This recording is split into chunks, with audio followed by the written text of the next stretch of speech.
In astrology, I see house systems as levels of reality. So what that means is when I'm looking at the whole sign, I see it as your soul's architecture. And when I look at Placidus, I'm looking at it as your lived experience and timing, your current incarnation.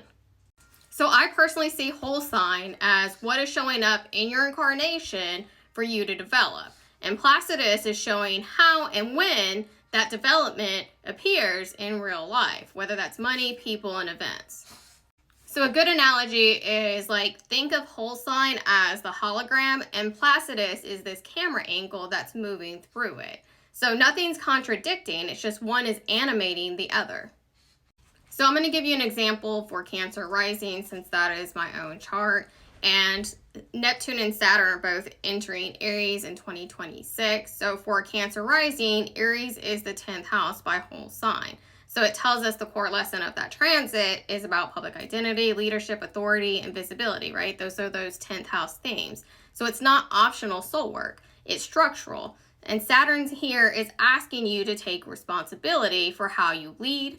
And Neptune is dissolving outdated definitions of success and asking you to lead from meaning rather than performance. In Placidus, right, those first degrees of Aries are activating my 10th house first, then they move into the 11th house based on my chart and how those degrees fall. And that is telling me the timeline.